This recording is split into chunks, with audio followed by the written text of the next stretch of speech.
You're listening to the Big Ideas Podcast with Ashlee Ilg. Tune in for honest conversations as we pursue bold dreams, redefine what is possible, and empower the next generation to live big. You'll hear stories that prove over and over again that just because something wasn't a part of our plan doesn't mean it won't be used for our good. Whether you're already an entrepreneur, you dream of becoming one, or you're raising the next generation of entrepreneurs, this podcast is for you. There's no time to waste on your big ideas. So let's get started. Here's your host, Ashlee Ilg. Hey everybody, welcome back to the Big Ideas Podcast. I'm Ashlee Ilg and I am excited to just keep this momentum rolling. If you have been following along, we are now if we're following along in the CEO playbook, which this whole season is kind of meant to accompany that. We are in module 8, so 8 of 9 total. So we are almost to the end here. And if you're going in order,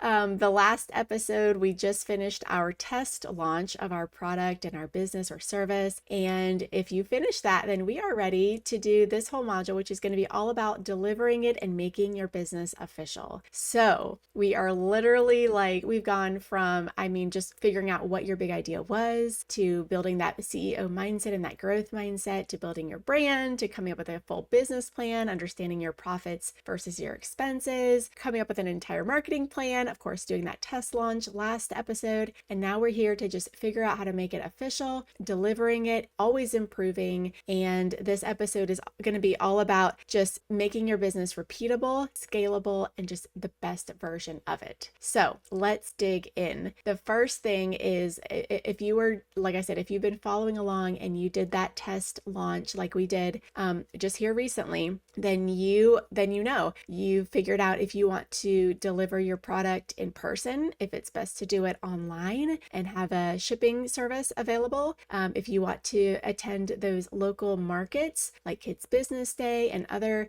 similar entrepreneurial markets like that, you have honed in at this point and you know where is the best place to sell your product, what's the best way to get your product or your service to your customers. Now's the time to just exponentially grow that, right? And so at this point, you've learned and figured out the best way to deliver your product, right? Whether that's online through some sort of a shipping virtual experience, whether it's going to be an in-person delivery, like a handoff, or, at a local event or a market type of event, you have figured out at this point the best way. And maybe you have multiple ways that you can definitely have more than one way to get your product in your customers' hands. But at this point, you should definitely know the best way that you want to deliver your product, right?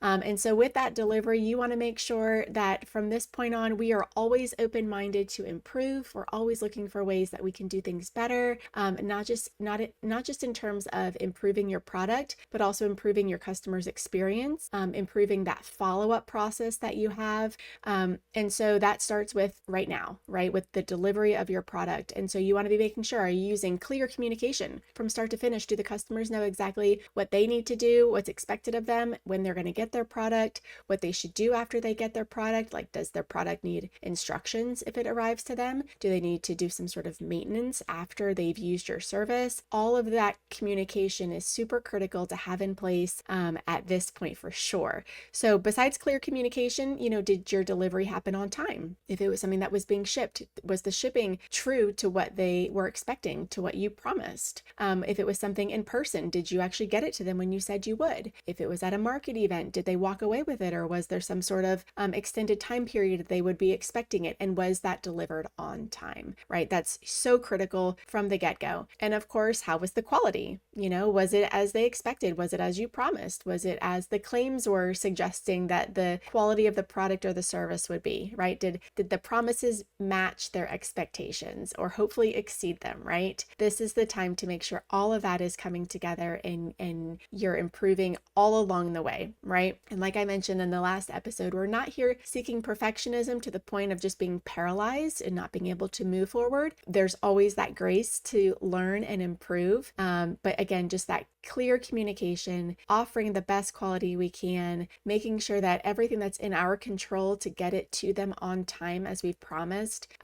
is just so critical. And finally, asking for that follow-up and for their follow-up concerns, and making sure that we are following up and getting them a thank you note, some some sort of token or note or personalized gesture that lets them know how much we appreciate their business, how much we appreciate them supporting us and using our product and our service, right? Hey friend, quick pause before we keep going. As you know, this season of the Big Ideas podcast is all about building ideas, confidence, leadership, and real-world skills our kids can actually use. And if you've been listening thinking, wow, I wish I had something like this when I was growing up, I did too, which is why I created the Future CEO Playbook.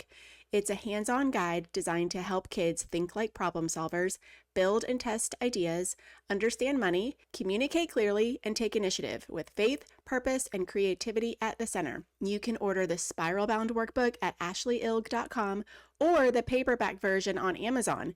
Both are designed to be worked through interactively, so kids can write, plan, build, and reflect as they go. If this season has you inspired, the playbook helps you put it into action. All right, let's get back to the show. So all of that goes into the scope of the delivery of your product. And now that we're making it official, it's time to iron out and make that as clear cut and as streamlined as possible, right? And so like we said, this whole episode is going to be all about making your business repeatable, scalable, and the best version of it. And that starts with that first delivery of your product to your customer. And for sure, make any notes.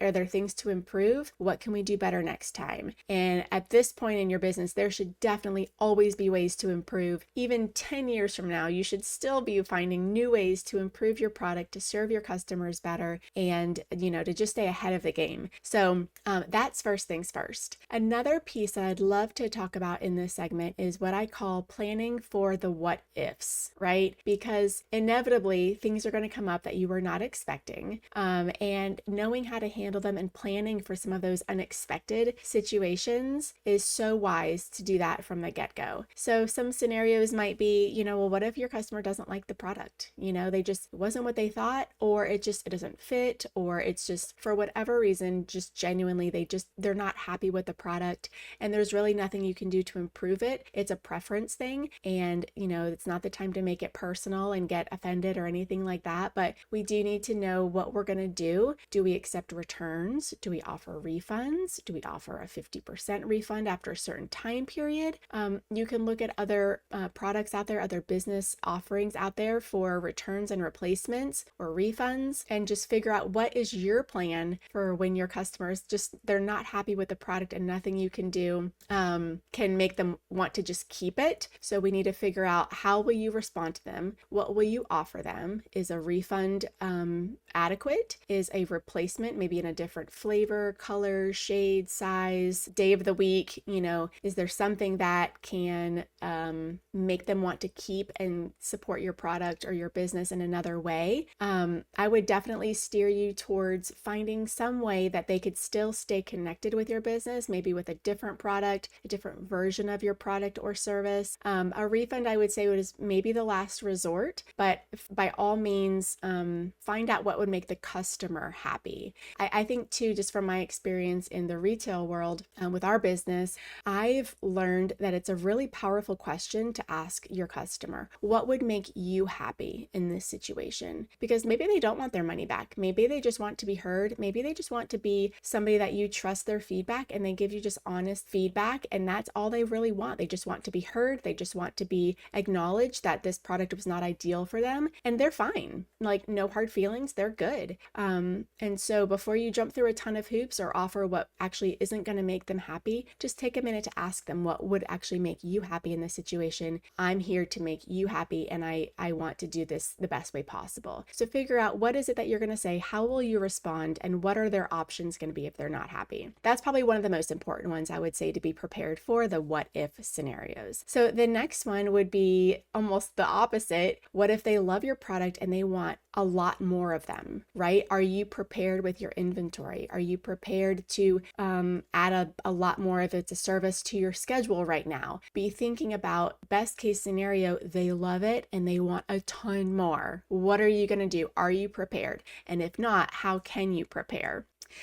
What about this scenario? What if you forgot part of the order? Like, what if you were shipping it, or whether if you're hand delivering it and they ordered, 3 things and you only included 2? Oh my gosh, it's certainly not the end of the world, but depending on the situation and the product, of course, it's not to be overlooked for sure. And so figuring out exactly what will you do if you need to fulfill the rest of their order quickly. Is there an expedited option that you can choose? Is there a quick way you can make that up to them, or something to hold them over in the time frame before they get the rest of it? Depending on what your product is, all of that needs to be taken into account, and what your delivery process is, and make sure you've got that ironed out now, because chances are it's going to happen. And so it's best to be prepared for that now than wait for it to happen and then you're kind of scrambling and it's unprofessional, right? Or you're wasting more time than it really needed to be.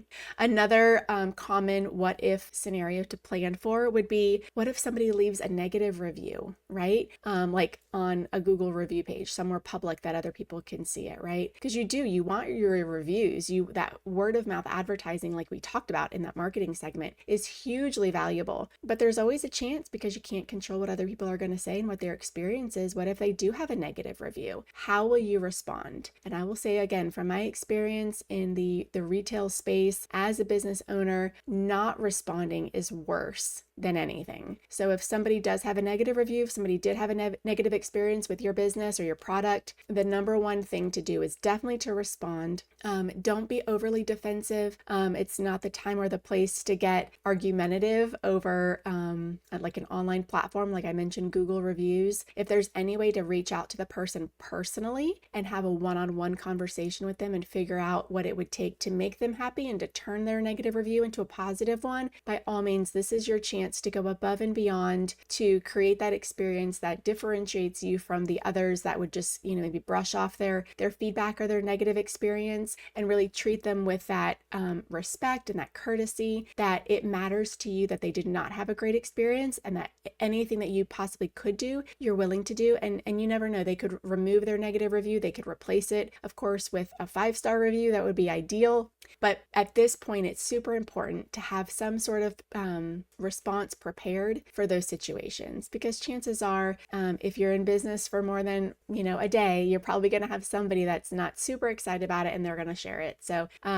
unfortunately, that will be probably pretty inevitable. So now is the time to prepare. Think about how you want to respond, words you want to use, positions you want to uphold, and options you can give your customers to hopefully turn a negative situation around. Okay, and speaking of reviews, another huge step in this making your business official is you want to figure out how you're going to ask for reviews, at what point you're going to ask for reviews, and make a plan for utilizing those and making the most and getting the most out of them, right? Because chances are you're going to get a lot of positive reviews, hopefully a lot more than any negative reviews, if any, right? And so this is a great time to plan how you're going to ask for reviews. And like I mentioned, how far out beyond the sale are you going to follow up and ask for them for the review, right? So if they're walking away with the product, it may be not the best time to say, thanks for buying this, also leave me a review. But maybe a day, a couple days later, depending on what the scenario is that they bought it from you, it's a great way to follow up, make sure they're still happy with it, that they're fully satisfied with what they purchased from you. And if it's a go, it's a great way to now steer them into sending them a link or getting them connected with a way to leave a review for others to see. And then by all means, screenshot those, ask to share them, put them on your social media, put them on your website, send them to family and friends, include them in any of your marketing campaign pieces, because customer testimonials and positive reviews are the number one way that other people decide that they want to buy from you. It's if other people are trusting you with their money and their time, then it gives them a reason to want to do the same. So don't leave that out. Make sure that's part of your follow-up process in asking for reviews. All right, moving on. Another part to creating a repeatable business is literally creating a business that works and that is repeatable. So I'm a checklist girl. I love a good checklist. I love getting my thoughts in order, writing them down, and then knowing that if I I just follow these steps over and over again, this is going to lead me to success. And so I've got a quick checklist. Again, if you're using the CEO playbook, we're in module 8 and on page 64 specifically, you can find a checklist that you can cut out, you can laminate, you can hang up, you can use like a dry erase marker and use this over and over again as you're delivering and launching your business and servicing your customers. But some simple things that I have on this checklist would be like, the product was made, the delivery was made, the customer was contacted, the delivery was shipped, the thank you message was sent, and I got some feedback requested. I sent my follow-up message, asked for any feedback, asked for their review. So now is the time to really kind of outline what are those steps that to you means that from start to finish, your product was made, delivered, and followed up with. Maybe 6 to 8, maybe 10 steps at the very most. This is something that you're going to want to just use over and over again to just ensure that you have followed all the steps, you didn't miss anything, and you can kind of let that creative side of your brain kind of go to rest, knowing that if I just follow these steps, or somebody else could follow these steps, and you don't always have to be the person, making the product or wrapping the product, shipping the product, sending the thank you note. These are all jobs or assignments that you could give somebody else to do in your place that could easily be followed and easily kind of duplicate your efforts so that maybe you are doing the work, but somebody else is also doing the work. Now you have 200% efforts going into servicing your customers and helping your business be repeatable with maintaining that same quality, that same systemized process of excellence that your customers will come to know and expect and love. And you don't necessarily have to be the secret sauce because you've created the secret sauce and now you're just have it in a way that is easy for others to follow. And on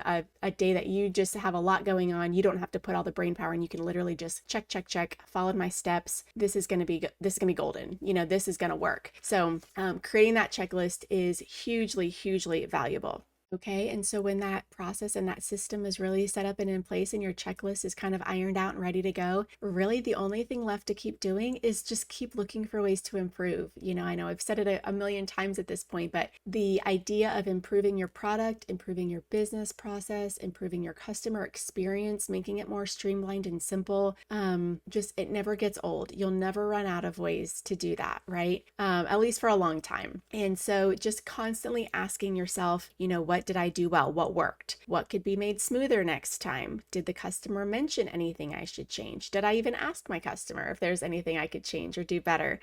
Do I want to offer any upgrades to my packages or a new version of my product?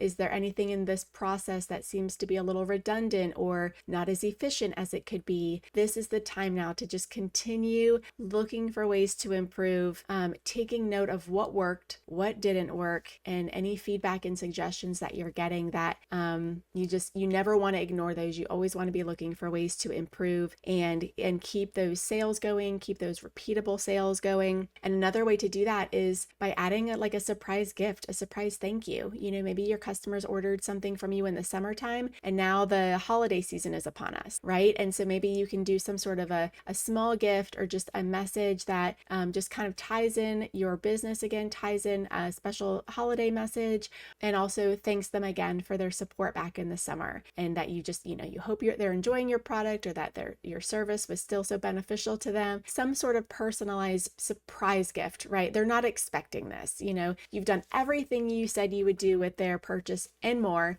So this is just an added little bonus, right? Maybe it's a small gift. Maybe it's a little sticker or, another accompaniment product, maybe something new that you just launched. It's a new addition to your product line and you want them to be the first one to try it out. So maybe you offer it at a discount or you just offer it for free for them to just try as a thank you, depending on what it is, of course. And so this is a great chance to continue growing your business, continue keeping your customers connected to you, thinking about you. Marketing is all about just keeping your name, your brand, your face in front of your ideal customer so that when the time comes that they're ready to make a purchase, they think of you, right? And so these surprise gifts and these little tokens, these little unexpected gestures, they really go a long way. And so now is the time to just kind of think through that, make a list of some small things you might want to do in the future, maybe a time frame that you want to put that in the the lineup for your customers' experience.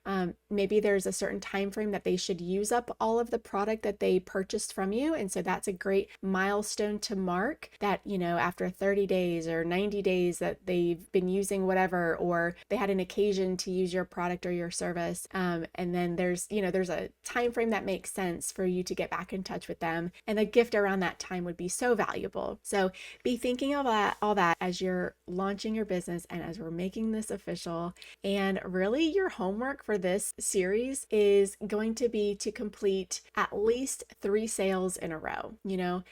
Everything we've talked about, everything we've practice launched and then now made official with the streamlined delivery, our thorough checklist, our follow-up plan in place. Make at least 3 sales in a row. I want you to ask for at least 1 review that you can share. And I want you to think of 1 improvement that you can make, at least 1, right? So at least 3 sales, at least 1 review, ask for at least 1 review and and figure out 1 way to improve just now, So that's your homework. This has been such a fun, big moment. If you are the parent or the coach listening, again, this is the point where your entrepreneur just needs that encouragement. They might need that extra little boost of confidence to let them know, like, this is good. You've put the work in. Whether the sale happens or not, you've shown up. You've done the hard work. You've made a plan to keep going and to keep growing, to overcome the fear, any perfectionism, any sort of just doubt and self-doubt. And it's such a big, big moment to celebrate. And as you are delivering your product, as you are making your business official and you're getting these sales and they're becoming repeatable and you're starting to scale your process, I'm so excited to hear what's happening, how it's working for you. Definitely send me feedback. This is my chance to ask y'all for feedback, for reviews, for ways that we can improve. But I can't wait to hear all the great things that are coming from it. And we've got a couple more episodes to tie this whole season together. So once you've done the homework for this series, tune back in. So we've unpacked so much at this point. And so once you've done your 3 sales in a row, you've asked for 1 review, you figured out 1 way to improve your business, I want you to come back. We've got a couple more episodes to wrap up this whole season. I'm so excited. We've come so far. We're so close, and I can't wait to hear how your business launch goes, how official it feels, all the repeatable, scalable, just full-on experience that you're creating for your customers. So can't wait to see you on the next episode. Thank you all so much for being here, and let's keep those big ideas going. Hey friends, thanks so much for tuning in today. Before you go, it would mean the world to me and my family if you would share this episode with at least one person who you think might benefit from this message. And of course, be sure to subscribe so you don't miss future episodes. You can also follow me at Ashlee Ilg on Instagram to keep up with our adventures and for continued encouragement as you pursue your big ideas. Thanks again for joining us. Until next time.